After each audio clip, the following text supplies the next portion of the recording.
صدق الله العظيم وصدق رسوله النبي الكريم ونحن على ذلك لمن الشاهدين والشاكرين والحمد لله رب العالمين. اللهم صل على محمد وعلى آل محمد كما صليت على إبراهيم وعلى آل إبراهيم إنك حميد مجيد. اللهم بارك على محمد وعلى آل محمد كما باركت على إبراهيم وعلى آل إبراهيم إنك حميد مجيد. اللہ رب العزت کا احسان ہے، کرم ہے کہ اللہ پاک نے ہمیں اپنے دین کے نکلنے کے لیے توفیق عطا فرمائی. قرآن کریم کی جو آیت میں نے آپ کے سامنے تلاوت کی، اس میں اللہ پاک فرما رہے ہیں ایمان والوں کو مخاطب کر کے کہ تقوی اختیار کرو اور سچوں کے ساتھ ہو جائے. وَكُونُوا مَعَ الصَّادِقِينَ جو اللہ پاک نے فرمایا یہ صالحین کی صفت ہے، اور حکم دیا ہے کہ تقوی اختیار کرو اور سچوں کے ساتھ ہو جائے. صالحین جو ہیں، ایک بزرگ سے کسی نے پوچھا حضرت اللہ والے کون ہوتے ہیں؟ حضرت نے فرمایا کہ ہم صرف اللہ کو جانتے ہیں، ہم صرف اللہ کو جانتے ہیں. جو اللہ والے ہوتے ہیں وہ اللہ کو پہچانتے ہیں. جاننے کی مثال ایسی دیتے ہیں کہ کسی کا نام لیں، نام سے تو ہم جانتے ہوں گے لیکن اس کا پتہ نہیں بتا سکتے. ہم پتہ بتانے کے لیے اس کی پہچان ضروری ہے، لیکن جب اللہ والوں سے ہم ملتے ہیں جو اللہ کو پہچانتے ہیں تو وہ اللہ کے سامنے اللہ کا جو رستہ ہے وہ بتاتے ہیں، اور ظاہری جو دنیا ہے جس کو ہم دیکھ رہے ہیں اس سے ہٹا کے مالک حقیقی کے سامنے کھڑا کر دیتے ہیں.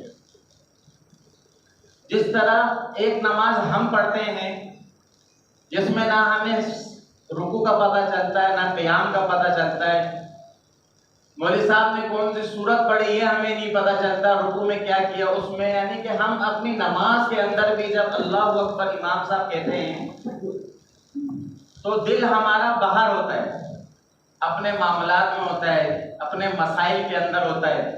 کسی کا دکان کا حساب کر رہا ہوتا ہے، کوئی مسائل میں پھنسا ہوا ہوتا ہے.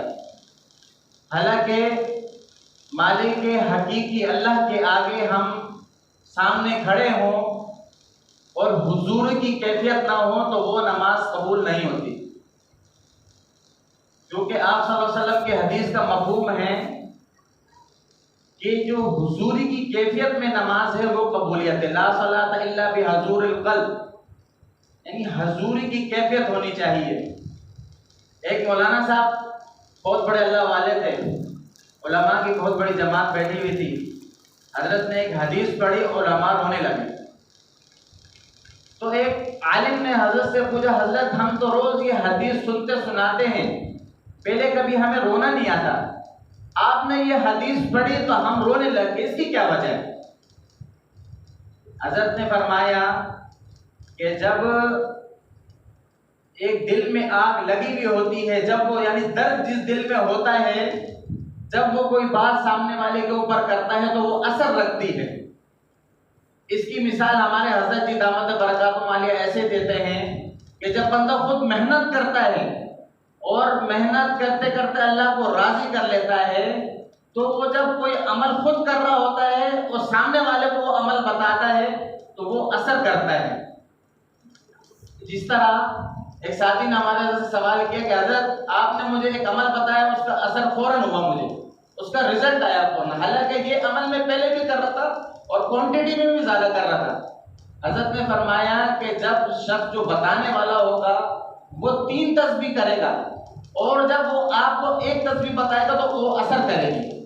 کیوں؟ کیونکہ اس کی محنت ہوتی ہے اس کے پیچھے، اور وہ جب آپ کو بتاتا ہے تو اللہ کے آگے دعا بھی کرتا ہے کہ اللہ پاک میں نے تو عمل بتا دیا، اب اثر دینے والی ذات تو آپ کی ہے.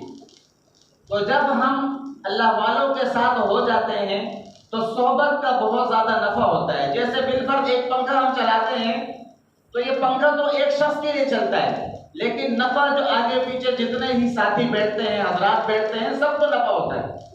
اور بندہ جس بندے کے بیٹھتا ہے ایک وقت آتا ہے وہ اسی صحبت والے کا کہلانے لگتا ہے. جیسے دنیا میں کوئی پھل فروش کے ساتھ ہوگا تو ایک ٹائم آئے گا ہم اس کو بھی پھل فروش والا سمجھیں گے اور کہنے لگیں گے. کوئی سبزی والے کے ساتھ بیٹھا ہوتا ہے تو ہم اس کو سبزی فروش والا کہتے ہیں. جو بندہ اللہ والوں کے صحبت میں رہتا ہے تو رنگ چڑھتا ہے. یہ اللہ پاک کی ایک، جس طرح صحابہ کرام جنہوں نے آپ صلی اللہ علیہ وسلم کی صحبت اختیار کی انہیں کو ہم صحابہ کہتے ہیں. اس کے علاوہ کسی کو ہم صحابہ نہیں کہتے اور نہ اس مقام کا درجہ ہم کسی اور کو دیتے ہیں. یعنی کہ صحبت کا اتنا بڑا فرق ہے کہ جس صحابی نے صرف آپ صلی اللہ علیہ وسلم کو دیکھا، کلمہ پڑھا اور اس کے بعد وہ کسی غزوہ میں شہید ہو گیا یا دوبارہ ملاقات نہیں کر سکتا، اس کا مقام پوری دنیا میں کتنے بھی اولیاء اللہ آ جاؤ اس صحابی کے مقام تک نہیں پہنچ سکتے. یعنی اس صحبت کا اتنا بڑا اثر اللہ نے رکھا ہے.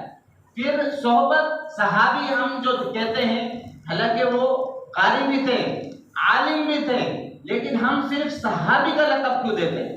کیونکہ صحابی کا لقب اتنا بڑا لقب ہے کہ اس کے بعد کوئی اور لقب کی ان کو ضرورت ہی نہیں پڑی.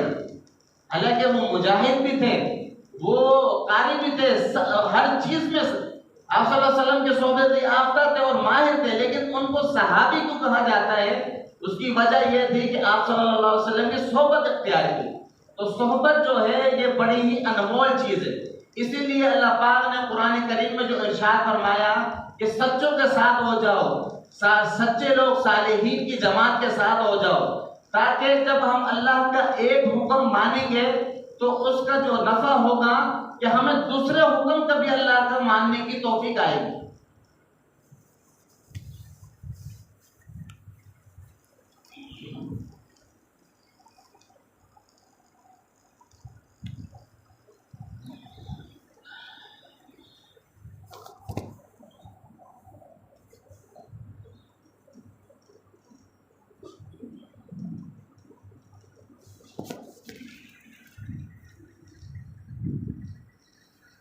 تو سننے ہم اپنے حضرت جی کا آتے ہیں، لیکن حکم کا اس لیے چند باتیں ادور کر رہا ہوں.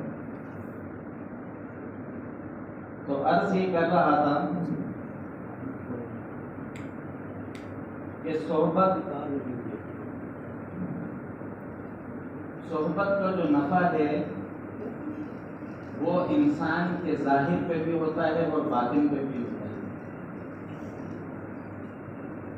اور دین صحبت کو جو سب سے بڑا نفع ہے وہ دین پہ چلنا آسان ہو جاتا ہے، اپنے اوپر جبر نہیں کرنا پڑتا. اس کا سب سے بڑا جو نفع ہے صحبت کا، وہ جو دین پہ چلنا ہے وہ آسان ہو جاتا ہے. اور نبی کریم صلی اللہ علیہ وسلم کا جو مبارک طریقہ ہے اس پہ چلنا آسان ہو جاتا ہے اور اس پہ خود بخود اس صحبت کے نفع سے دل مائل ہوتا ہے.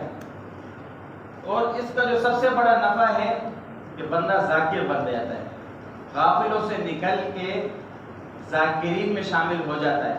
کیونکہ اللہ والوں کے پاس سے ایک تو تقوی کی نعمت ملتی ہے اور دوسرا جو ہے وہ ذکر اللہ کی کثرت کا جو یہ حکم بتاتے ہیں، ترتیب بتاتے ہیں، اس پہ چلنا آسان ہو جاتا ہے. تو ظاہر کی بھی اصلاح ہو رہی ہوتی ہے اور باطن کی بھی.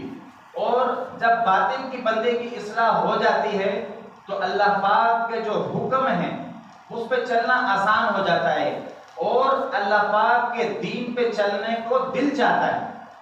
یعنی جو بندہ جس کا دل کل کو نماز کو نہیں چاہتا تھا، وہ جب اللہ والوں کی صحبت میں آ جاتا ہے تو اس کے لیے اللہ کے جو حکم ہیں، نماز اور روزہ، زکوٰۃ، یہ سب چیزیں آسان ہو جاتی ہیں اور وہ اپنی زندگی کی ہر ایک معاملات کے اندر دیکھ رہا ہوتا ہے کہ اللہ کا حکم کیا ہے اور نبی کریم صلی اللہ علیہ وسلم کا طریقہ کیا ہے.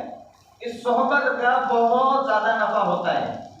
تو میرے بھائیوں اور دوستوں، عرض کرنے کا جو مقصد ہے کہ ہمیں زیادہ سے زیادہ اللہ والوں کی صحبت اٹھانی چاہیے اور زیادہ سے زیادہ اللہ والوں کے ساتھ اپنا تعلق قائم کرنا چاہیے. اس کا بہت زیادہ نفع ہوتا ہے، اس کا بہت زیادہ نفع ہوتا ہے. تو اللہ پاک سے دعا ہے کہ کہنے سننے سے زیادہ عمل والا بنائیں. وآخر دعوانا ان الحمد للہ۔